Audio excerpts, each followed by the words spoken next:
এইখন অসমৰে এটা পথৰ উন্নয়নৰ দৃশ্য দেখিলে চকু কপালত উঠিব আপোনাৰ।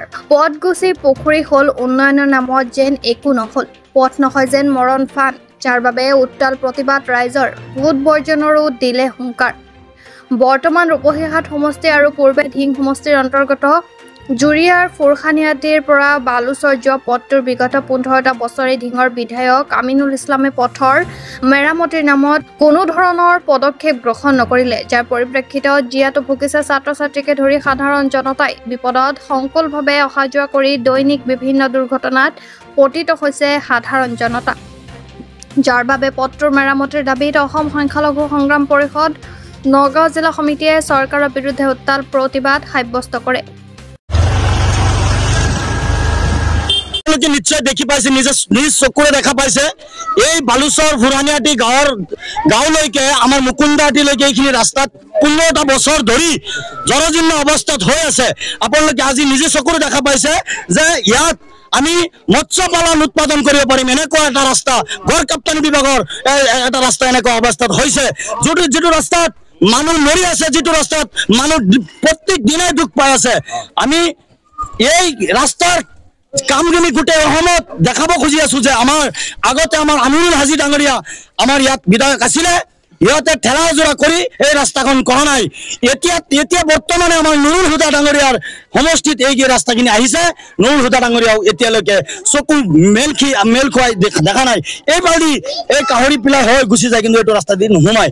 আমি অসম সংখ্যালঘু সংগ্ৰাম পৰিষদ নগাঁও জিলা সমিতিৰ ফালৰ পৰা স্পষ্ট ক'ব খোজো যে আমি যদি ২৬ৰ আগত এই ৰাস্তাখিনি যদি আমি মানে ভাল কৰি নিদিয়ে, আমি কিন্তু ২৬ত এইটো প্ৰত্যুত্তৰ দিম আৰু ইয়াতকৈ ভয়াৱহ আন্দোলন হ'ব।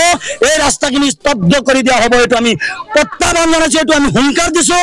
আৰু যদি আপোনালোকে ২৬ত ভাবিছে যে এই ৰাস্তাৰ ফালে যিমান মানুহ আছে, আমাৰ এই ৰাস্তা দি বহুত গাঁও অঞ্চলৰ ল'ৰা ছোৱালী, ইয়াত বিভিন্ন ধৰণৰ স্কুল প্ৰতিষ্ঠান আছে, ল'ৰা ছোৱালীবিলাক এই ৰাস্তা দি চলাচল কৰে। আমাৰ এই মানুহখিনিৰ যদি অসুবিধা সমাধান নহয়, তেনেহ'লে কিন্তু নুৰুল হুদাই হওক, আমিনুল হাজিৰ হওক, আমাৰ বিজেপিৰ যিকোনো মানুহে হওক, আমি কিন্তু জবাবদিহি কৰিম। আমি ৰাইজৰ স্বাৰ্থত ওলাই আহিছোঁ। ইয়াতকৈ ভয়াৱহ আন্দোলন আমি গঢ়ি তুলিবলৈ আমি প্ৰস্তুত আছোঁ।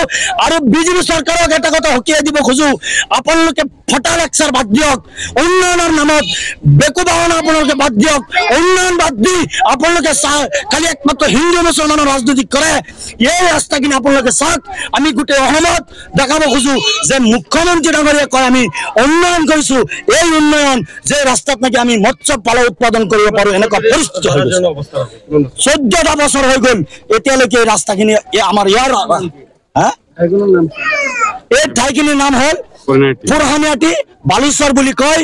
ইয়াৰ পৰা আমি মুকুন্দাহাটী যাওঁ আৰু এই ৰাস্তাৰ আমাৰ সংখ্যালঘু আৰু হিন্দু মানুহৰ সাম্প্ৰদায়িক ৰাজনীতি কৰি তেওঁলোকৰ মুনাফা আদায়ৰ কাৰণে হিমন্ত বিশ্ব শৰ্মাৰ জাতি সুৰক্ষাৰ স্বাৰ্থত অকল কালি হিন্দু মুছলমানৰ ৰাজনীতি কৰে, কিন্তু আমাৰ সংখ্যালঘুৰ অধ্যুষিত অঞ্চলত ৰাস্তা ঘাট আদি কৰি যিকোনো চব আপোনাৰ বেকুবাওনা হৈ আছে। উন্নতিৰ নামত খালি সদায় কৈ থাকে চবকা সাথ চবকা বিকাশ, আকৌ উন্নতি, কিন্তু কোনো উন্নতিৰ ফালৰ পৰা একোৱে নাই। আমাৰ কিন্তু উন্নতিৰ ফালে কিন্তু একদম বেকুবাওনা আৰু শূন্য। গতিকে আমি অসমৰ মাননীয় মুখ্যমন্ত্ৰীক আহ্বান জনাওঁ, সংখ্যালঘু সংগ্ৰাম পৰিষদৰ ফালৰ পৰা প্ৰায় ২০টা বছৰ ধৰি আমাৰ এই ৰূপহীহাট আৰু ধিং সমষ্টিৰ অন্তৰ্গত যিটো আপোনাৰ বৰ্তমান এই ৰাস্তাটো আপোনাৰ প্ৰায় ইয়াৰ পৰা মুকুন্দাহাটীৰ পৰা বালুচৰ বজাৰলৈকে প্ৰায় আপোনাৰ ২০টা গাঁও, সকলো মানুহ ছাত্ৰ ছাত্ৰী আদি কৰি এইটো গাঁৱৰে মূল পথ, অহা যোৱা কৰাৰ মূল পথ। গতিকে এই মূল পথখন আপোনাৰ প্ৰায় ২০টা বছৰ হ'ল। ২০টা বছৰ হৈ যোৱাৰ পিছত এতিয়ালৈকে ৰাস্তাৰ কামখিনি আমাৰ সম্পূৰ্ণ হোৱা নাই। ১৫টা বছৰে আমিনুল ইছলাম আছিলে, তেখেতে কোনো ধৰণৰ উন্নয়নৰ কাম নকৰিলে। হয়, ১৫টা বছৰ হৈ গ'ল, পাৰ হ'ল, কিন্তু আমাৰ সংখ্যালঘু মানুহৰ ভোট বেংক হিচাপে ব্যৱহাৰ কৰি আমাৰ পৰা আহি পেলাই খালি আপোনাৰ সিহঁতে বেকুবাওনা কৰি পেলাই আমাৰ ভোটখিনিহে আদায় কৰিলে, কিন্তু আমাৰ একো উন্নতি কৰা নাই। যাৰ ফলত আজি আমাৰ এই মানুহ সদায় ৰাতিপুৱাৰ পৰা যেতিয়া আহে, স্কুলৰ ছাত্ৰ ছাত্ৰী হওক, মানুহ বৃদ্ধ মানুহ হওক, গাড়ীৰ পৰা পৰি ঠেং মাৰে। যোৱাকালিও এজনী মাইকী মানুহৰ ইয়াত ভৰি ভাঙিছে। কেইদিনমান আগতে এজন মানুহ ইয়াত মৃত্যুমুখত পৰিছে, একমাত্ৰ এইটো ৰাস্তাৰ খালি আপোনাৰ জৰাজীৰ্ণ হোৱাৰ কাৰণে। গতিকে চাওক, আজি ইয়াত আমি যে প্ৰতিবাদ কৰিবলৈ লৈছোঁ সংখ্যালঘু সংগ্ৰাম পৰিষদৰ ফালৰ পৰা স্থানীয় লোক ইয়াতে উপস্থিত আছে, চাওক প্ৰায় ১ আঁঠুমান পাতি, ইফালে যিমানলৈকে চাব খালি পানী আৰু ঘাট। গতিকে